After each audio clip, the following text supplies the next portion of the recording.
And I'm LaVon Morris Grant, and I welcome you all back into this space. We are so thankful that you all are still rocking with us on this Thursday as we are coming to an end soon of this town hall event, this powerful town hall meeting event that we have been having the last 2 days. So without further ado, I am going to move us into our next session. And that next session happens to be one of my loves, housing as a human need and right. And guess what? I am yours truly, the moderator or facilitator for that too. So I operate in 2 roles, which is always awesome. No problem. And so just to get us moving into that direction and having my other panelists come on, that would be great as we move into housing as a human basic right. And I'll give everyone a chance to get here. But just to give out the names of this panel, we will have Fatima Ba. And before I get into that, each panelist will really talk about themselves at the beginning, give a quick introduction of who they are. And right after that, we're going to go into a short video clip of housing. And when that video clip is completed, we will then talk about the video clip in relations to what does human rights mean for us or mean to us. And so we have Fatima Ba, Kristi Matthews, and Cierra Hart as panelists. And I will be the facilitator, interjecting here and there as we get started. And before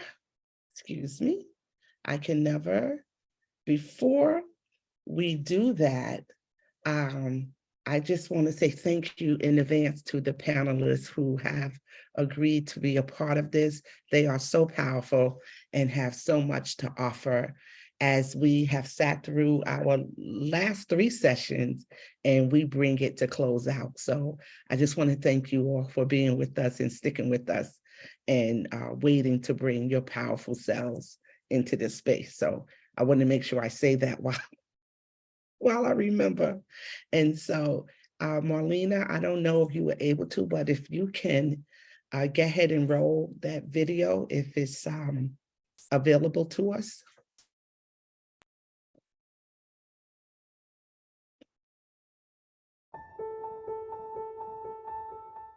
Homelessness is an issue that far too many people face. People of color, specifically Black people, other persons of color, and Indigenous people, experience homelessness in a dramatically different way than their white counterparts. People who hold multiple identities, such as those who live at the intersections of disability, immigration status, sexual orientation, gender identity, and more, experience compounded barriers that further homelessness and housing instability. A recent study found that 66% of people experiencing homelessness were Black, while 28% were white. Black individuals are only 13% of the U.S. general population, compared to 74% of those who are white. Rates of homelessness within Native communities are 3 to 8 times higher than that of the general population. In total, 78% of people experiencing homelessness identified as people of color. This overrepresentation of Indigenous, Black, and other people of color experiencing homelessness cannot be explained by poverty or identity alone.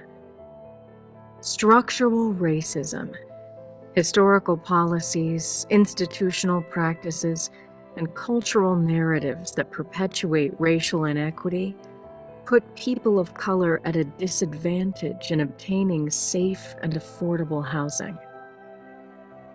Statistically, women of color are much more likely to experience domestic and sexual violence, and survivors often face network impoverishment.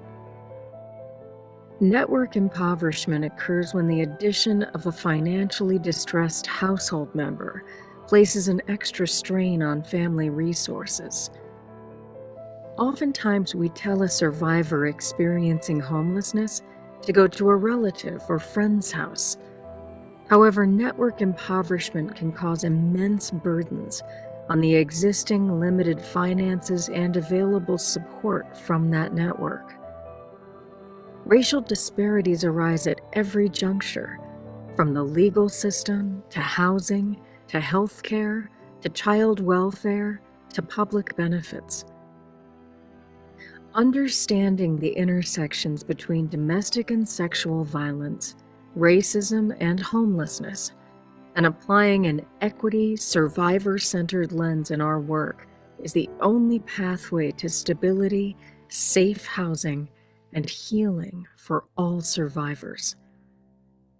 If we want to address racial inequity, we have to acknowledge it, learn about it, and talk about it so we can do more about it together. To learn more, visit safehousingpartnerships.org.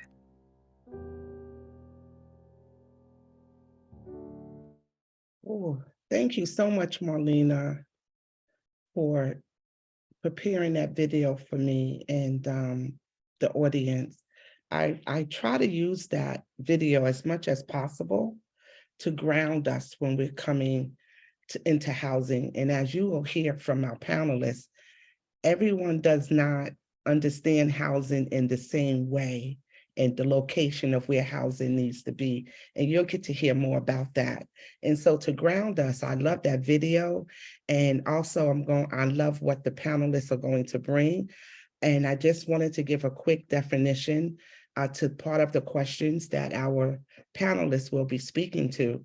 The United Nations defines housing as a human right as the right to live somewhere in security, peace, and dignity.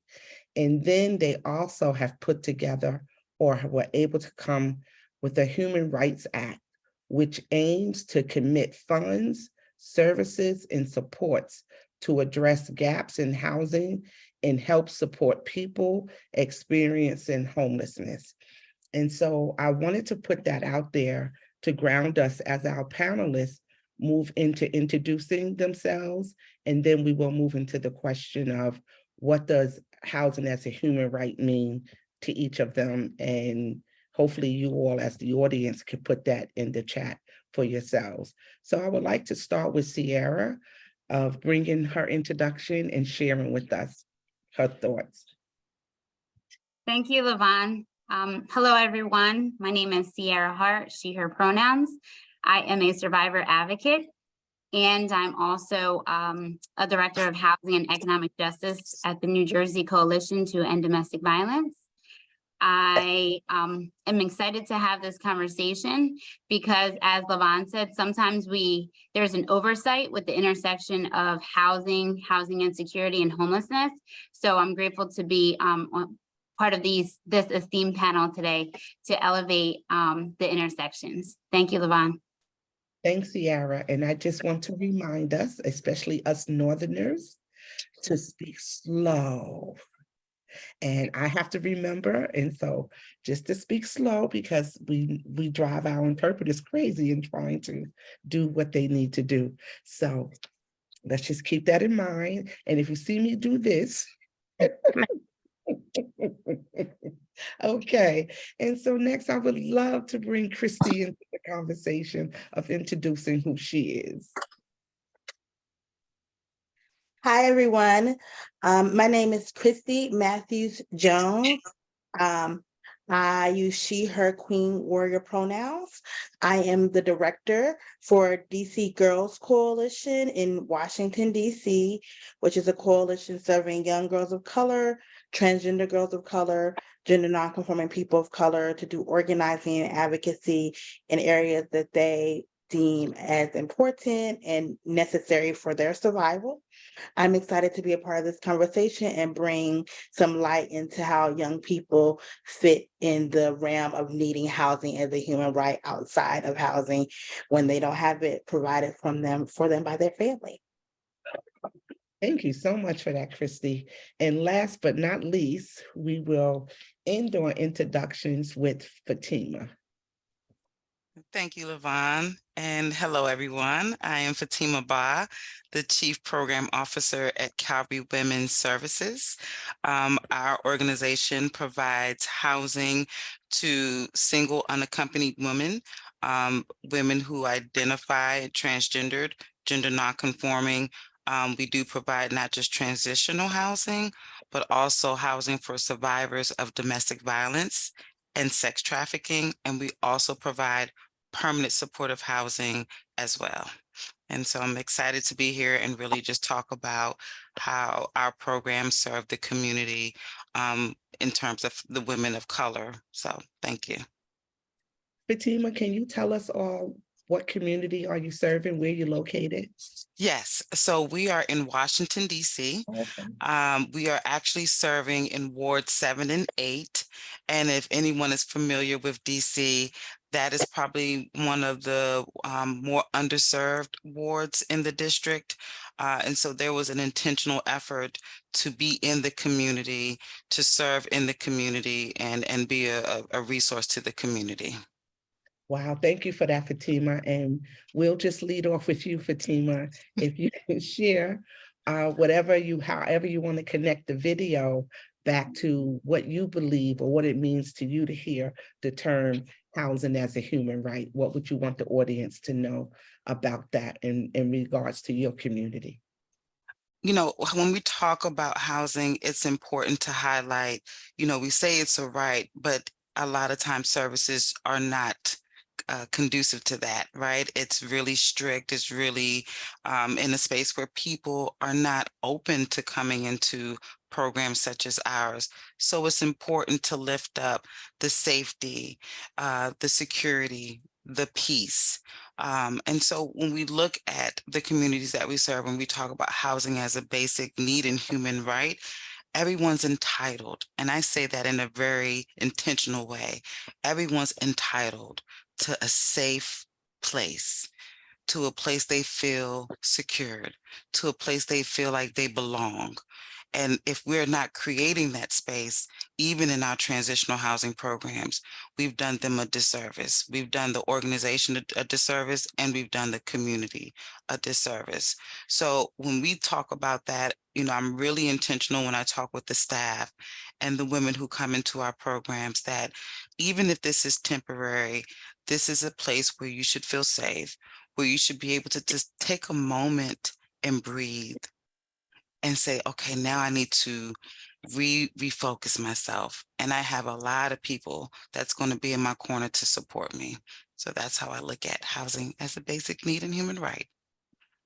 Thank you. Thank you. And we'll move that same question over to Kristi.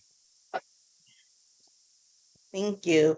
I agree a lot of what was been said. I think when we think about housing as a human right, I think that everybody deserves a space where they can go and practice self-care, practice safety, practice being able to breathe in a space that is their own.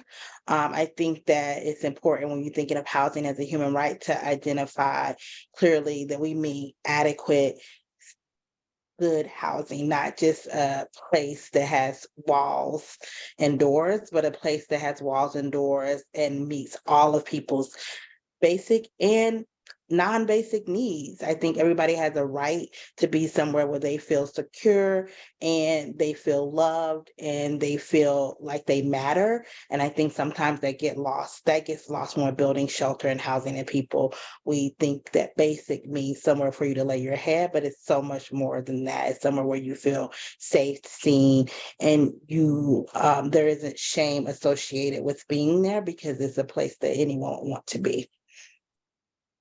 Thank you, Kristi. Thank you. And Cierra? Thought about that in the 60s. I'm sorry, who said that? Oh, okay, maybe I just heard something. I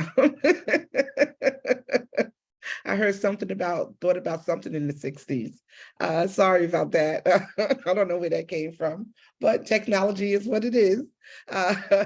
So Cierra, we would like to end this with you, and if you want to add anything else to what's been said. Yes, I'm going to echo what Fatima and Kristi stated. I believe that housing as a human right means that we don't have to choose between housing and our basic needs, such as food, transportation, childcare, right? We don't have to choose. And we know that many people, including, because the video uplifted that people of color often have to choose between, they're disproportionately impacted by homelessness. So I shouldn't have to choose whether I'm going to have housing or food or childcare or transportation.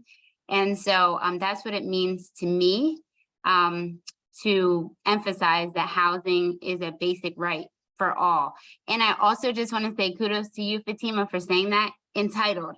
Everyone is entitled to a safe, affordable, quality, stable place to live. Right. And so just to echo you all, here at NRCDV, what we've been working on in our national platform and having direct access with the funders, right, which is a privilege, we've been really working from the perspective of permanent, safe, accessible, affordable housing. And as good as it is, I know on the DV side that we have shelters and transitional housing, that's a wonderful thing, but we never went to the next step of adding the other option of permanent housing and making it accessible for those with disabilities, right? And so we still have more work to do and get into that space of really influencing the direction of how survivors and others in our communities, right, are being treated and having access to decent housing. And so for me, as a survivor, it was always about the dignity of being treated with dignity as a human basic right for me.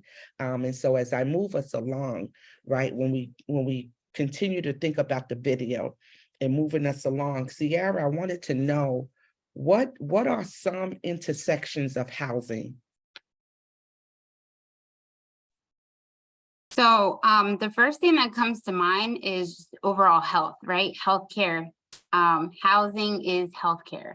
Housing is safety. So I work every day alongside of DV advocates who are serving survivors.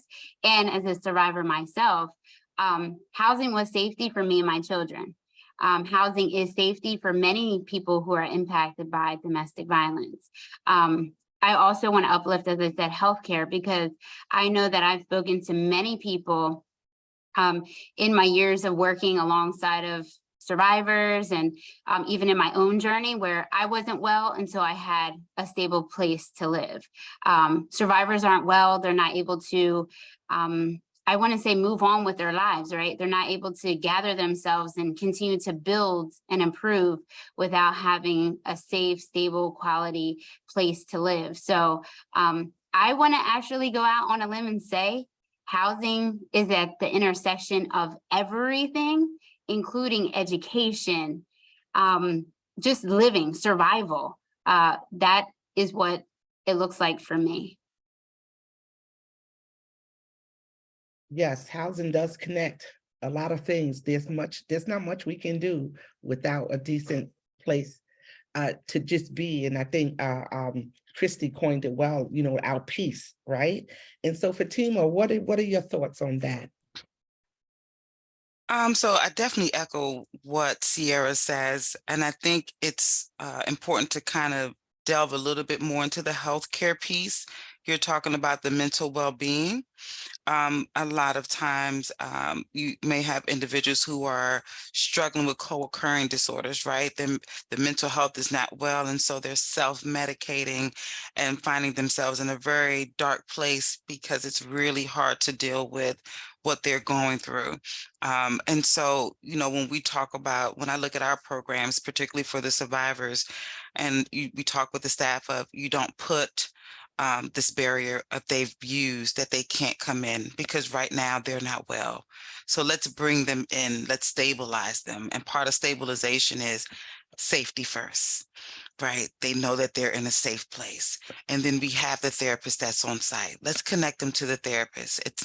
They don't have to, but let's start there. Let them have a conversation, connect them with that nurse practitioner so they can start focusing on themselves, right? And then you can start to work on all the other things, which could be workforce, it could be education, it could be, I was working, but I didn't know how to save. I didn't know how to do all that stuff. You know, that's what my abuser was doing. I didn't have to worry about that. But you have to work on stabilizing that person. So to Sierra's point, part of the housing is stabilization. Part of that stabilization is the health piece, but it is everything, right? It's all connected.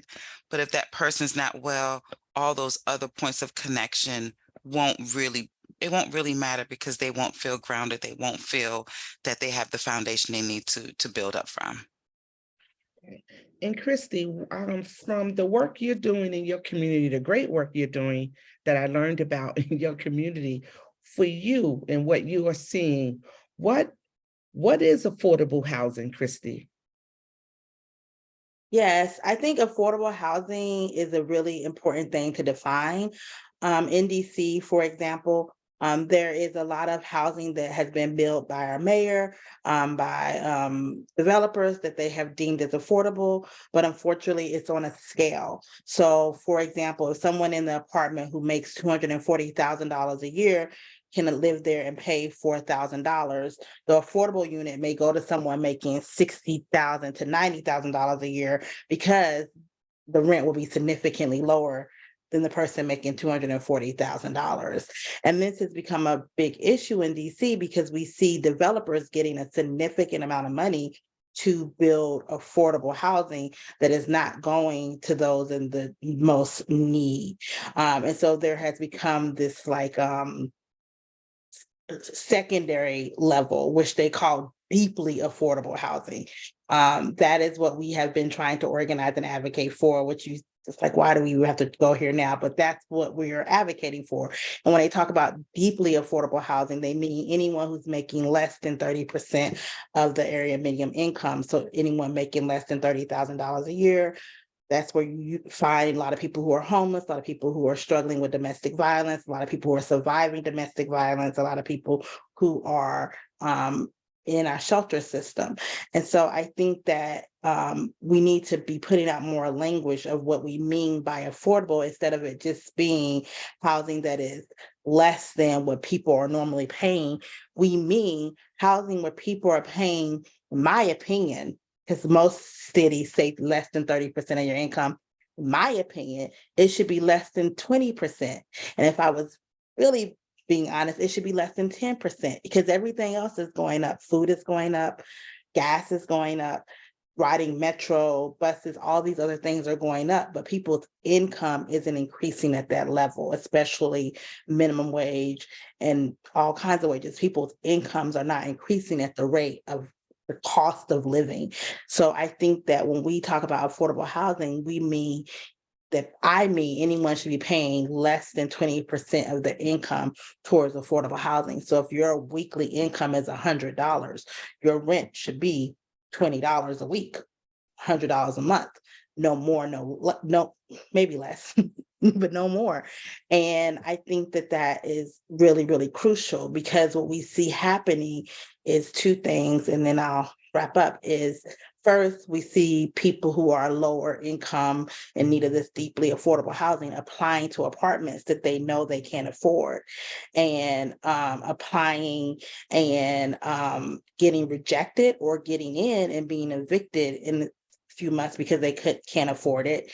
And we also see people moving into areas and into neighborhoods and into apartments where they're falling apart, where I used to work at the Washington Legal Clinic for the Homeless, and when we were there, we had clients who roof caved in on them.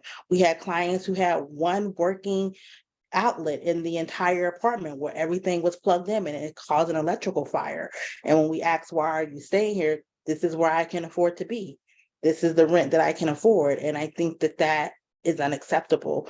And when we look at the application process, landlords are asking, do you make triple the amount of rent? They're asking people that. So if your rent is $24,000 a year, you need to be making $75,000 a year for them to even give you the apartment.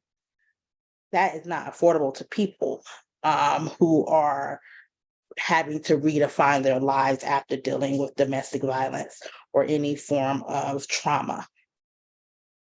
And so, Kristi, if I'm hearing you correctly, just to put some clarity, when people are saying affordable housing, and we're going to use your example that you gave about your mayor in DC, because I read a lot of the articles, the great innovation that they called it, that was happening in DC. And I was like, oh my God, I need to learn more, because they were building all these quote unquote affordable units. And I was really excited about that. So just to be clear, Kristi, when you're saying affordable, they are still calling this affordable because people are not everybody may not be paying at the full market rate of what they are asking, but they are still calling it affordable. And so, Kristi, do you think, or is there a committee, like maybe you could connect with Fatima and that community, you all come together, where you all can begin to figure out how to organize to speak with the mayor or those people, city council folk, right, city government folk, around the issues of why calling something affordable is not actually what it is. It's not reaching the people that really need the housing. Yes, and I will say there are committees and there are things happening. There's an organization in DC called People Power Action that is made up of current and former people who were homeless, who did a lot of advocacy and is still doing a lot of advocacy and organizing around this random definition of affordable housing. They actually, when COVID-19 happened, did a whole project around the fact that we had 10,000 vacant apartment units in DC that were supposed to be affordable units, while people were literally dying on the street from COVID. And it was called Virus to Vacant Housing Production Plan. And they were asking the mayor and the city to force developers to allow people to move into those units. So there is a lot of organizing happening around this. And I think that this is one of the reasons why we have to be very careful in the language that we use and very careful in who we uplift, because language can be taken and manipulated and used in a different way. So I think the reason that affordable housing has been the forefront of DC, and like a lot of cities have looked to us as to what we're doing, is because they have been building affordable housing. Technically speaking, that has been happening. And yes, they also have been building some of this deeply affordable housing. There was a building built on 8th Street in DC where there was about, I think I went to the groundbreaking, there was like 200 units. Of those 200 units, 100 were going to go to like market rent. Another 50 were going to go to those people between 60 and 90, which is between $60,000 and $90,000. And then they had like 20 units going to seniors. So that's a little bit lower income. And then they had 10 units going to people making between $30,000 and $60,000. And then they had like 5 units to people making less than $30,000. But because not everyone was paying market rent, at the groundbreaking, they were celebrating the building of affordable housing. And I was there at the groundbreaking to organize and to protest, obviously. And when we protest, the mayor didn't have anything to say about that, because she was answering the call of housing. So I think what we will do is start taking back that language. Thank you, Kristi. I appreciate that. And Fatima, I know you are in DC also. In your community, Fatima, or in the work that you've been doing and seeing, who do you believe can access housing and why? Anyone can access housing. I think it's a matter of, is there enough available resources for the housing, right? You do. Right. Who can't access the housing? I think to Kristi's point, it's the individuals who don't have the solid work history, the ones who maybe their mental health is not well, but it's really coming back down to the financial piece. To Kristi's point, you just see a lot of buildings that are coming up in DC from Northwest to Southeast, and it is becoming unaffordable. The areas where once upon a time would have had the affordable housing, it's changing. The neighborhoods are changing. And while change can be good in some sections, it is really creating a dynamic where people cannot access housing. And so they have to navigate themselves through programs such as ours, just to even have a fighting chance to get access to something of the nature that Kristi talked about. A lot of developers do have to set aside a certain amount of units to accommodate the law that says that they have to provide housing at a lower level so that someone who doesn't make the $60,000 to $90,000 can access it.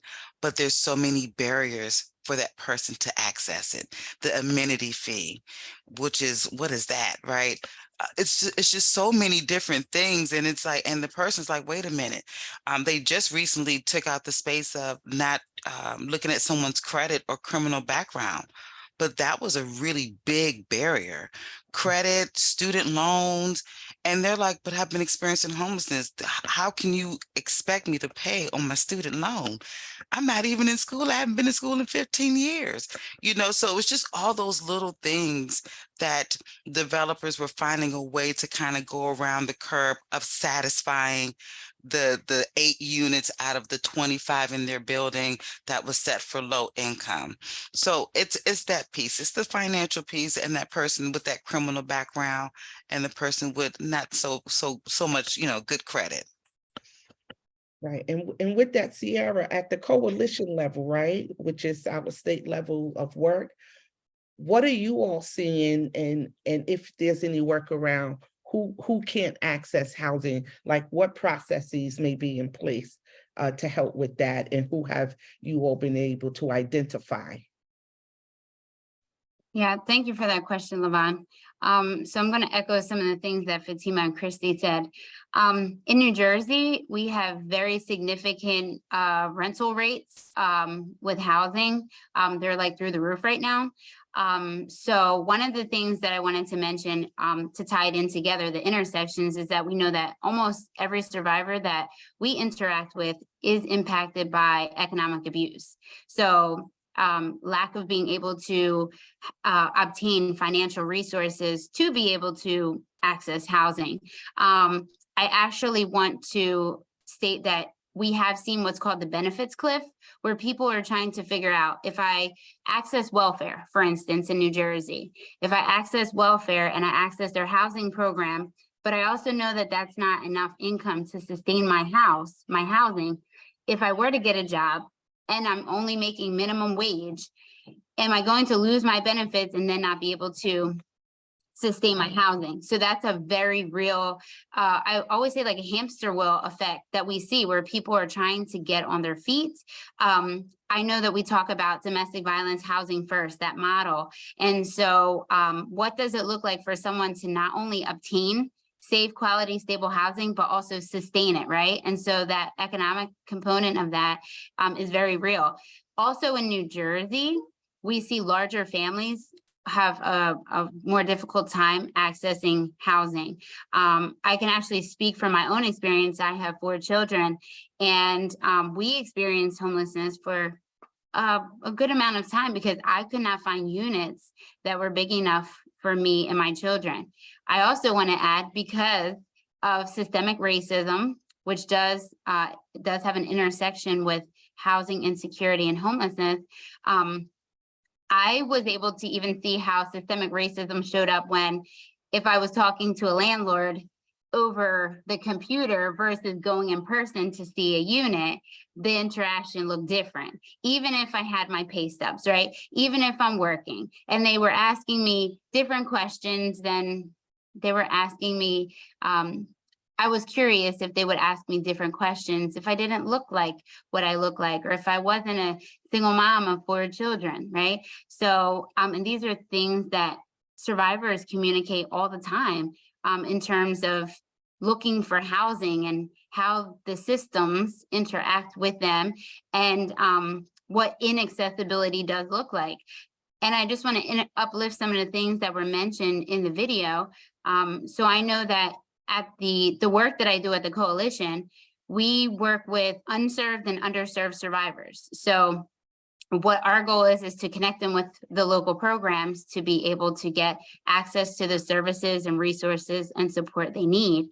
And we do get calls from those who identify as being disabled, right? And so I want to just uplift that the discrimination is real, and people who identify as people of color, that is a barrier, and they are discriminated against. Survivors are discriminated against. We've had to do advocacy personally and professionally for people who are trying to obtain housing, and they've had landlords say, once they disclose that they are impacted by domestic violence, that they no longer are a candidate, right? And so, and that's discrimination. It's discrimination based upon domestic violence. And I also want to add that, again, the larger families, we see the impact of that not being able to obtain housing in New Jersey, or if they're able to find a unit, it's significantly higher than, as you said, that 30% mark, right? So they're utilizing more than 50% of their resources typically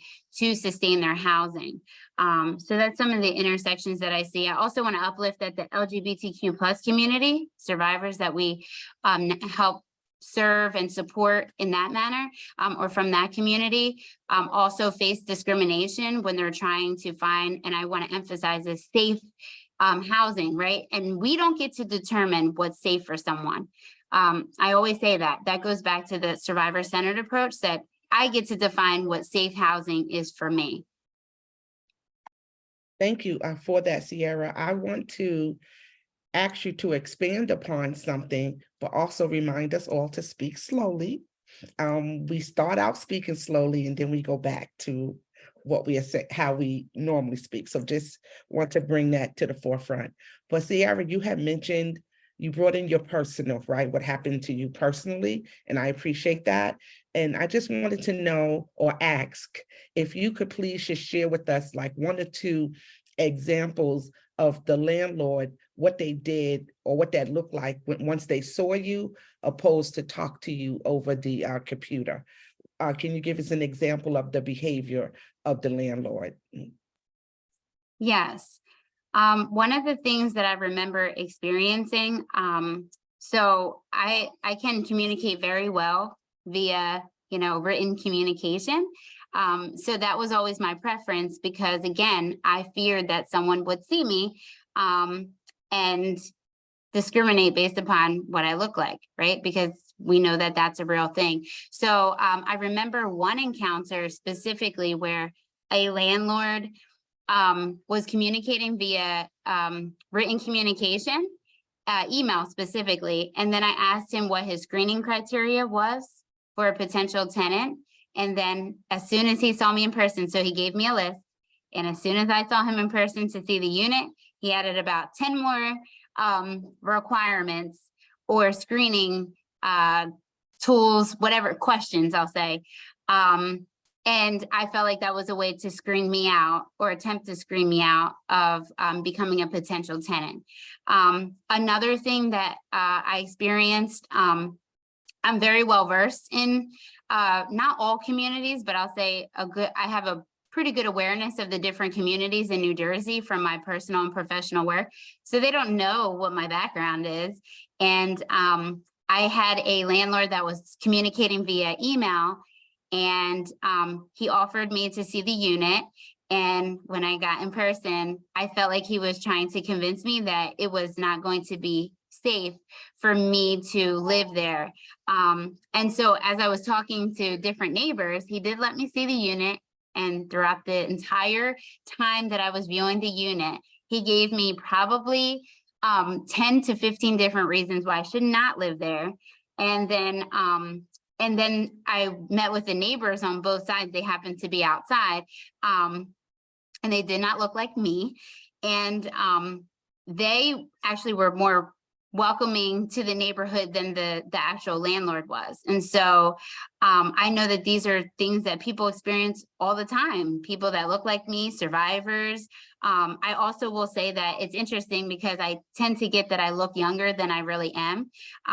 So I have that discrimination too sometimes, like, who is this girl, which is disrespectful, but with 4 children, they oftentimes make many assumptions about me that are not true. And I experience all of that as for me, I'm educated, right? Like, yes, I identify as a person of color. Yes, I have 4 children, but it was a humbling experience for me, but also like an infuriating experience for me. Wow, thank you for expanding upon that, Cierra. Fatima, that brought me to wondering and thinking, because of such a marginalized population. Levon, before you switch to another question, can I answer can I add a group that isn't that is also not able to access housing?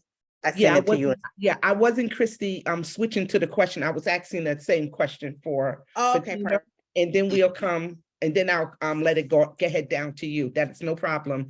But I had wanted to bring Fatima into the conversation because of the population she shared that she represents. And we don't get to hear a lot, Fatima, about the transgender population and the other populations. And since you have direct access to that population, we'd love for you to bring their stories, right? Their experiences into this space and trying to access housing, because we know there's a big problem, but we'd love for you to articulate that for us.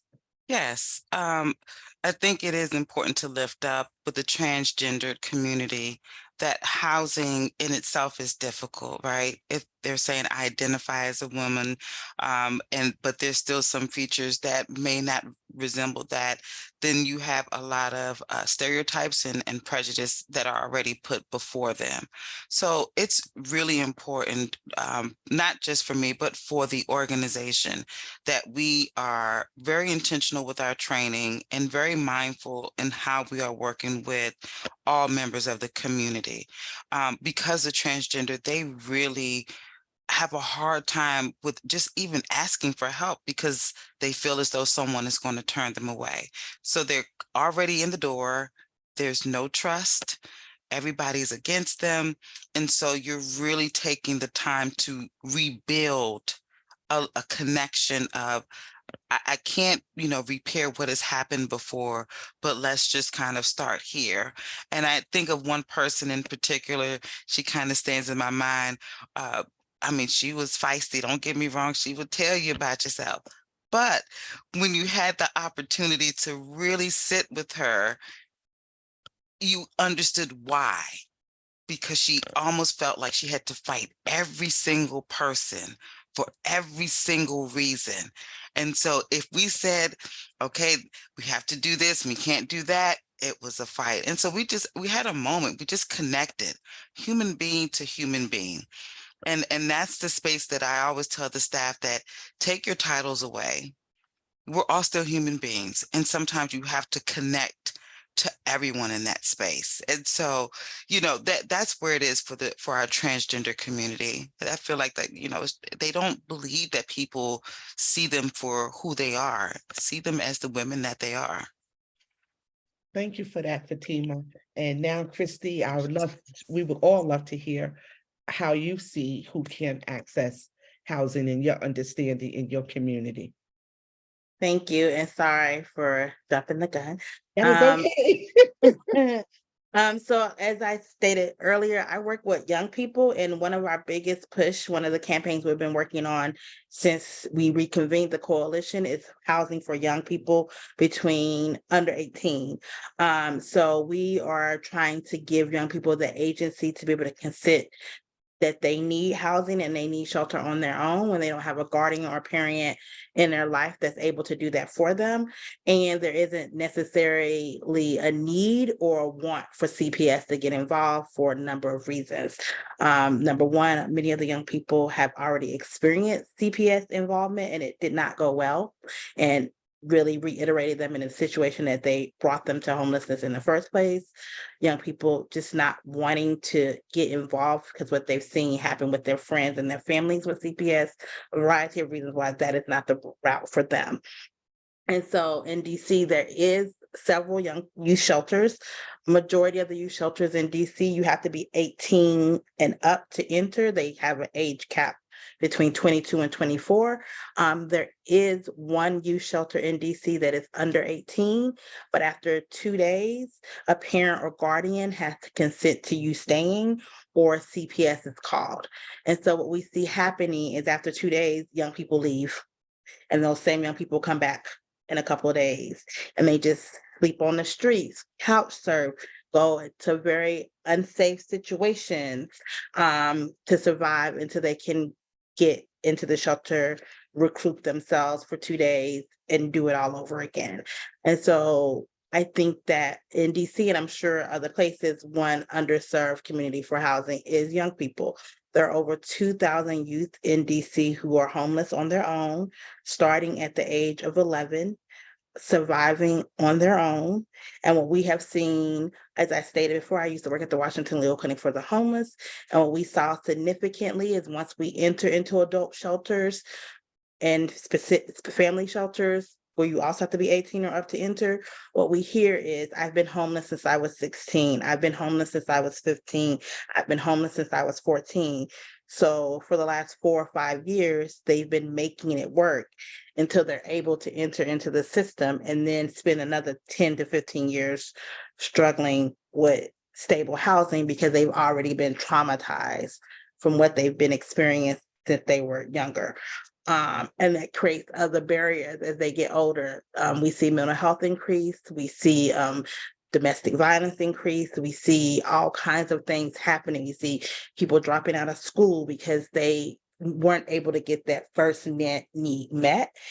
And that is one of the reasons why we're organizing and advocating for young people to be able to access housing. And we understand that having housing for people under 18 means specific things need to occur. And we hear that, and we know that, and we want to see that happen. And our youth want to see that happen. We have young people who are a part of our youth advisory board, who are former members of our youth advisory board, who experience homelessness, sleeping out in tents. We had one of our young people who went to one of the shelters, the adult shelters, because in DC, we have shelters where you don't have to give your age, you don't have to give ID, you just show up, first come, first serve, you get a bed, and you can sleep. And we had young people who were utilizing those shelters because they couldn't go to the youth shelter anymore because they didn't want their parents contacted or had a parent to contact, and they didn't want to go to CPS.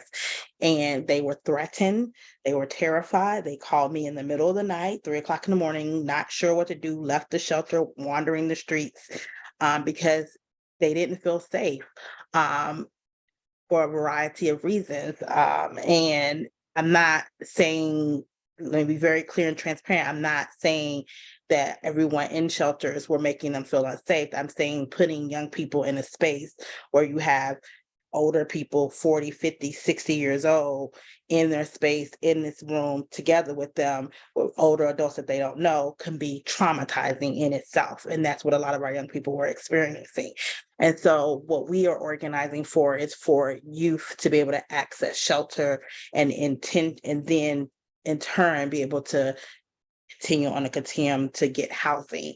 And that's one of the things that we're advocating for. It's going to be our big push this year. We have legislation that we already drafted and we're going to be organizing around, because we do feel that why wait till someone's 18 to address an issue that could be addressed sooner and maybe eliminate some of the other problems they may face.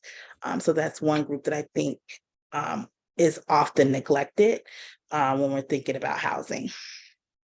Right. And as I'm thinking, as you all are speaking, I'm saying to myself, you know, oh my goodness, we're only 50 minutes into this presentation, right? This panel discussion, and already we have heard, at least I hope the audience has, all the various barriers, right? Of making something that's supposed to be a basic human right so difficult. It is just so difficult, right? With all the pieces that are in the way for people just to live with dignity, and are deserving to live with dignity, but are treated as if they are non-deserving because of either the way they look, where they come from, economic status, right? All those pieces, it is enough to keep your mental health deteriorating when you are constantly butting up against these walls, these barriers, the no's, right? And then there are more no's than there are yeses. And so just the short amount of time that we've been here, it just blows my mind. And I do this work every day, right?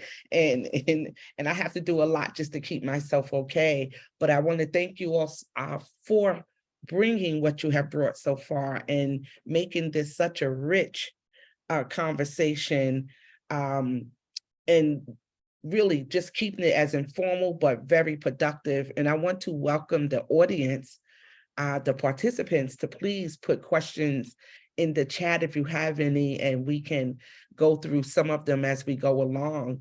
And so my next question is really for everyone. I'm not going to pick on any particular one person to answer, but it is for everyone to answer. Okay. And so whoever would like to jump in first and go from there is great.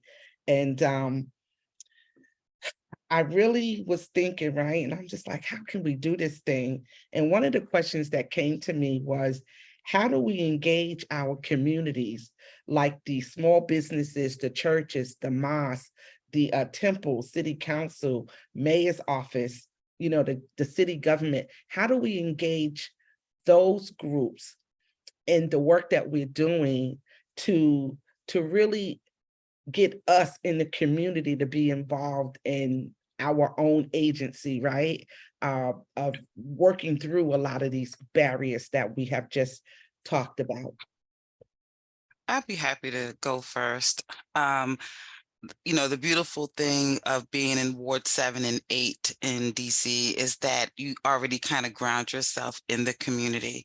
But one of the great things is that we get to connect with our ANCs, which are kind of like, call them like the little mayors of the ward. You know, they do have that important role, but it's important to connect with them because they are part of the community.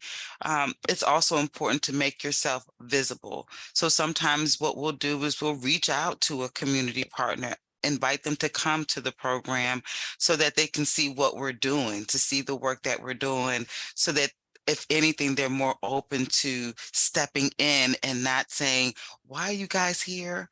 You know, you're bringing the value of the community down. No, we're bringing value to the community.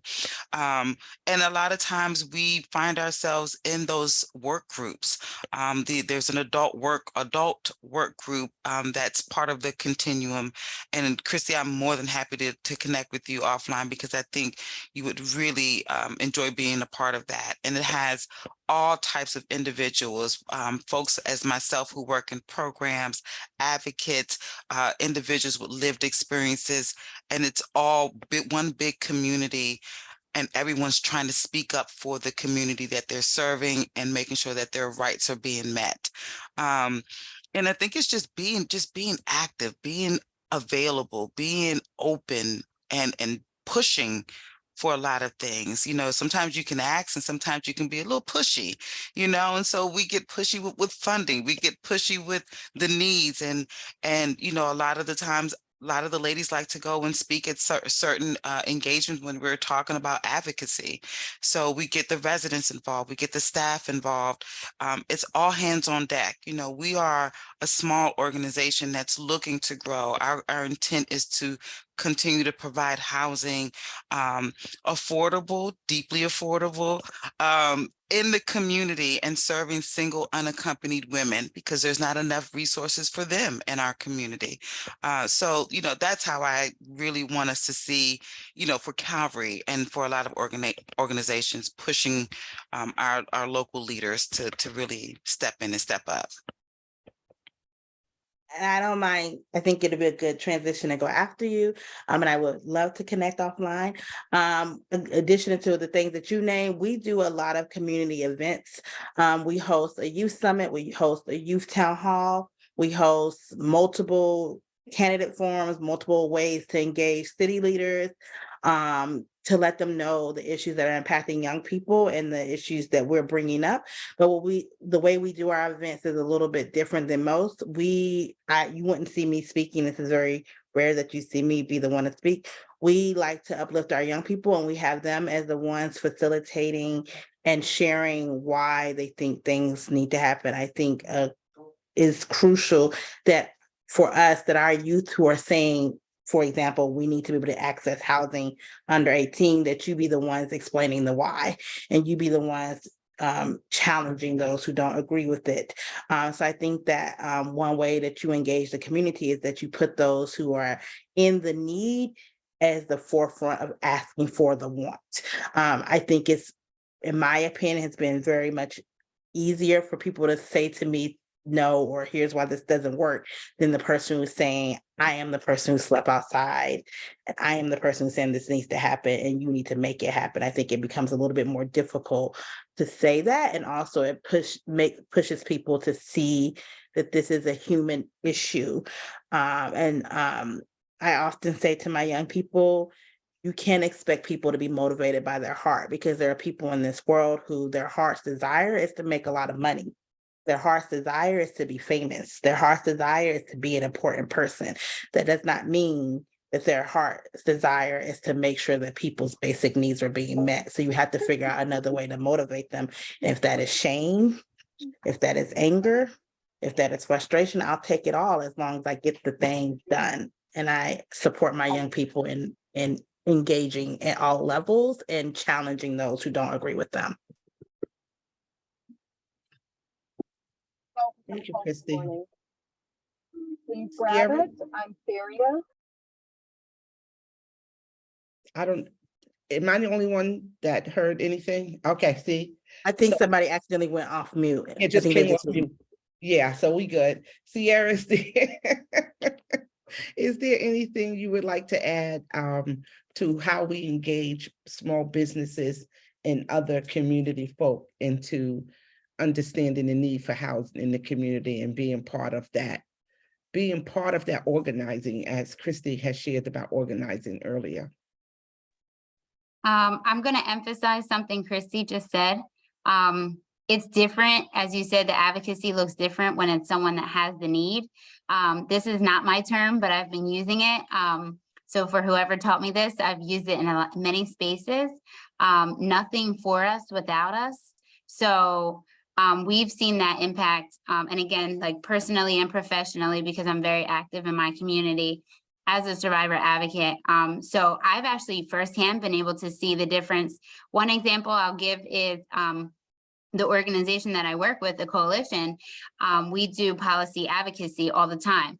And we're in different spaces, elevating the needs of survivors in particular, statewide. But there was a housing committee hearing, and we decided that we were going to take a position as a coalition. And then I also shared my own personal story. And the response from the committee was very different than how they were used to seeing like Cierra as a coalition member. I was speaking that day as Cierra as a survivor because I shared my own personal story. And that happens many times where I always say that if people can recognize that humanity and how these issues are impacting humans every day. So if you don't make this a priority, then someone's life is going to be impacted. And if one person's life is impacted negatively, then that's one person too many, and we still have work to do. So, and I also think it's very important to educate about the intersections. I feel like most of the work that I do now is in educating about the intersections, even educating myself sometimes. Like, how does this, how can I get the buy-in from the financial institution? How can I get the buy-in from the child care agency? How can I get the buy-in from the legislator? How can we get the buy-in from, whoever it is? How can we all work together? And what does that look like? Just being honest, for as you said, Kristi, sometimes it's business as usual for some. So how can we educate them about the intersections for those who do see it as business as usual, or don't necessarily see maybe the power and the impact, the positive impact of collaborating to elevate these different issues, particularly right now, because we're talking about housing, which has many intersections, and sometimes people, they just don't see it. Right. Thank you all. So look, we do have a question from the audience, but before we get to that question, I really want to stick real quickly with the humanity piece, right? That we keep bringing it back to the humanity, and how if we can keep showing and messaging the humanity of people, maybe that's one of the perspectives of how we can change people's views. And that was one of the questions, but we're not going to get to that question. But because you all brought it into the space, I'm so thankful. I just wanted to offer quickly that I know for me, though I sit in this platform and I work at this national level and I have this access, and I'm so thankful. But when I was out there as an entrepreneur, still doing the work, still connecting to the different organizations, going around the country, being the keynote speaker, and defining my Blackness for myself and my experience for myself, I remember, because it's been over 27 years when this happened, but today I still keep it relevant because it brings the humanity to it of sharing with folk. When they look at me, they see this, I don't know what they see, but they just see a healthy person, I guess. But when I share with them that my husband shot me 4 times, right?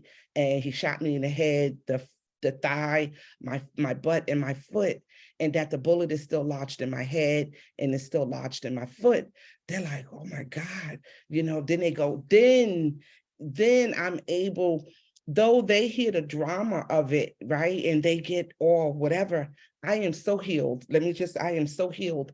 But it's still, after 27 years, I've learned from my marketing business self, it still has an impact. And for that, I use it, not for me, but to change, to bring change for others. And that is one of the biggest takeaways I use in these spaces when we go to do advocacy. And a lot of times, like, we'll strategize, like when LaVon is going to say what she's going to say when we're getting so much pushback, right?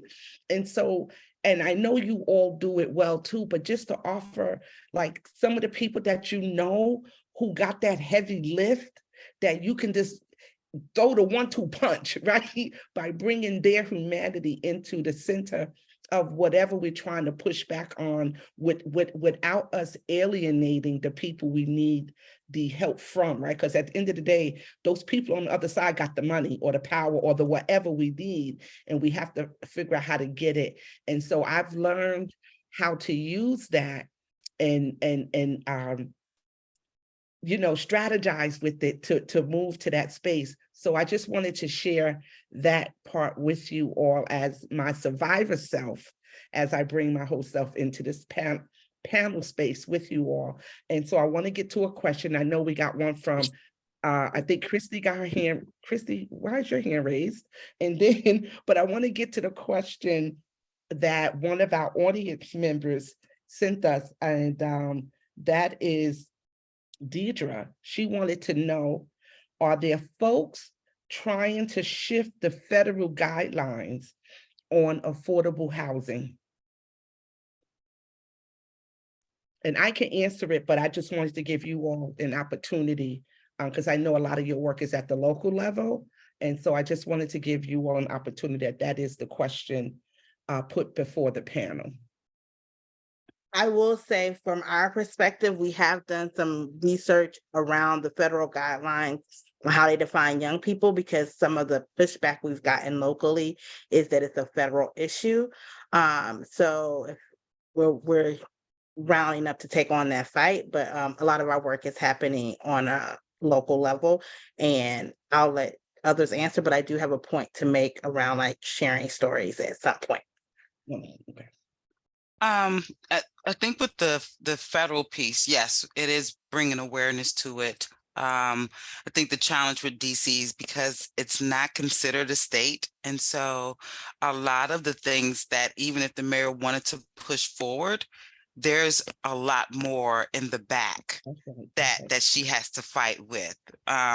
So it's that piece where it's that thin line. But are those conversations happening? Absolutely, because they need to, because at the end of the day, I mean, this is the nation's capital.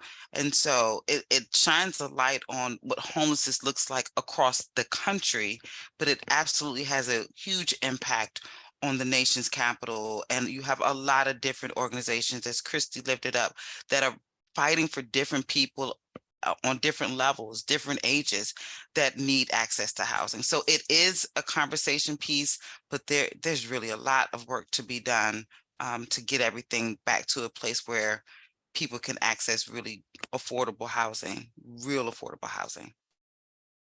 And I'm going to be brief. I just, Fatima, you actually just said the word that I was going to add to that. So yes, there are conversations happening on the federal level around affordable housing, but we've also inserted that word accessible, right? So Kristi, you shared, or Fatima, you shared that there are affordable housing units available, but who can access them, right? And so when you're not able to access affordable housing, I'm grateful that then it has a negative impact. So I'm grateful that we're having these conversations about accessible, affordable housing and what those guidelines look like as well. Right.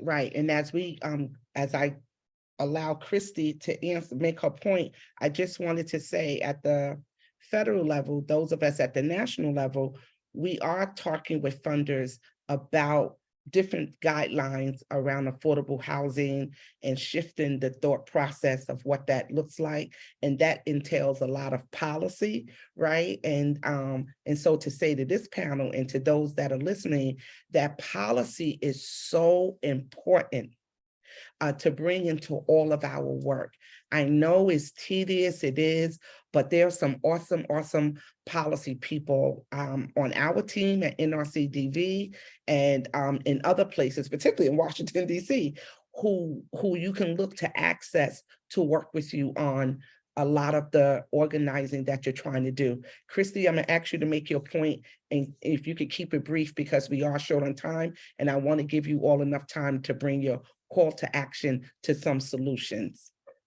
Yes, I just wanted to briefly say that as someone who brought up, like, it's important that the people who are directly impacted are the ones at the table. It's important that they're at every piece of your table. So defining what you're going to be organizing around, what the ask is going to be, what the action is going to look like, what's going to happen when they say no, that is really important. Oftentimes, organizations, particularly organizations doing advocacy, tend to decide what they're going to advocate for and then go look for the perfect person to uplift that thing. And that is not what I was talking about. I think that they need to be a part of the entire conversation in order for your organizing and advocacy efforts to be powerful, but also we want people to be seen and heard, especially when you're coming from a situation of DV or any form of abuse where you often not being heard or seen or, acknowledged in a positive way. It's very important that you let people be a part of those conversations. And so people aren't feeling used again. And I just wanted to make sure that I stated that.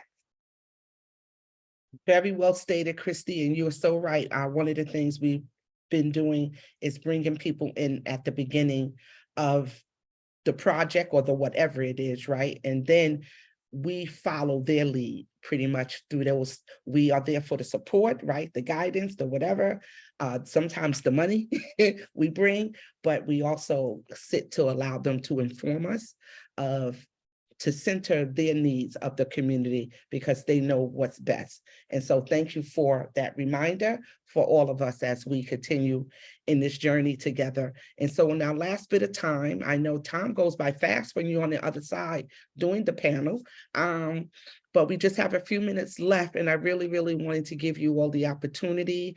And I'm going to start with you, Fatima, to really do a call to what we are calling in our space is solidarity, is all of that, solutions, but we're calling it a call to action. What would, because housing gets so overlooked, right? But what call to action, solutions of solidarity would you like to offer, and giving like 1 or 2 thoughts on those types of concrete solutions? Thank you, Levon. I think, like I said, I've lifted up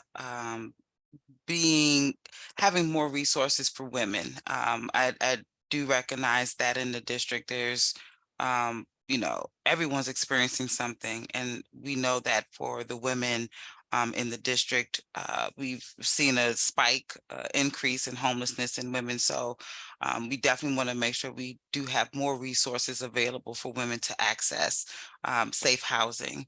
And I think the other piece is really finding a way to connect back with the communities, particularly these developers, and to kind of put a pause on the housing that they are building, because it's not really benefiting the district in the way that I think people probably intended for it to be. And so it's creating more homelessness than not. And so being able to create a space where we can do more partnership, more connections. I like the idea Kristi talked about, more town halls, so that people can see it from all sides of the coin and step in to provide that assistance and not feel as though that they have to look down on someone. Everyone has been in a space that they didn't expect to be. No one ever expects to grow up and say, I want to be homeless. So those experiences happen. They start from a long place, a long time ago. So those are my 2 things that I would say I would call to action. Thank you, Fatima. And Kristi?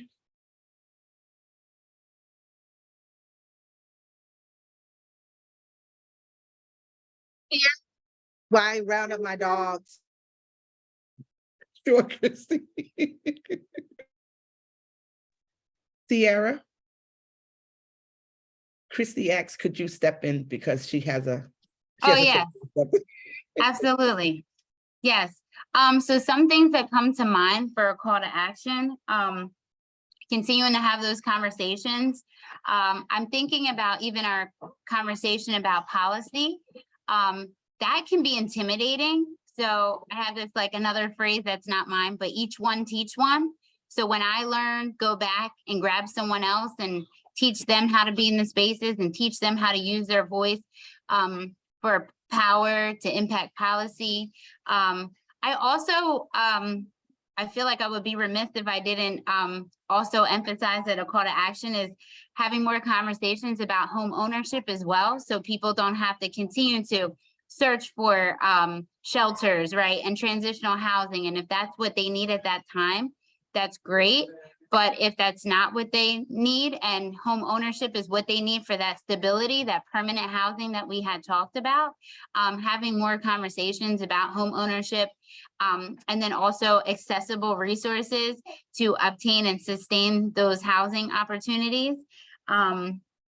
And then always education. Education is going to be always key for me in terms of that call to action, educating people about the intersections, because we always talk about the liberation piece, right? If we could truly end domestic violence and housing and homelessness for all, then that would liberate all of us.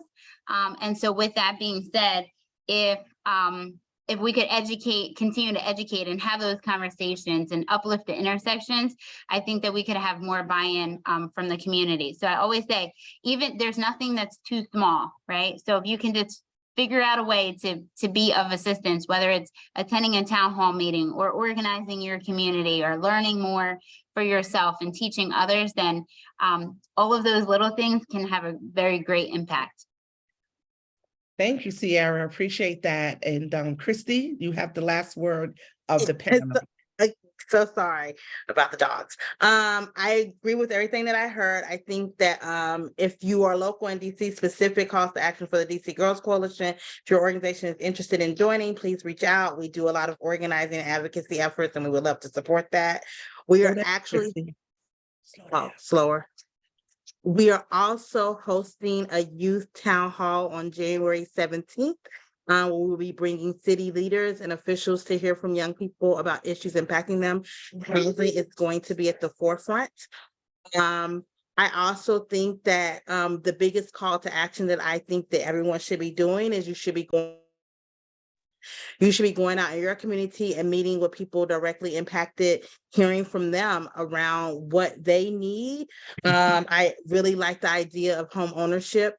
I know that's something that's been big in DC, big in what's happening. They've been converting a lot of our affordable housing to community housing, to which means non-affordable housing. But a lot of the people living in those spaces have been asking for ownership over the land so they won't lose their housing. So I definitely think that is something that we need to be uplifting and organizing around. And I think those are the biggest calls to actions that I have to offer. For young people, I will just say, listen to them. They have a lot of solutions. All of our campaigns have come from our young people. They know what's best they need, and they are the current leaders and future leaders at the same time of this place. So we need to be listening to them.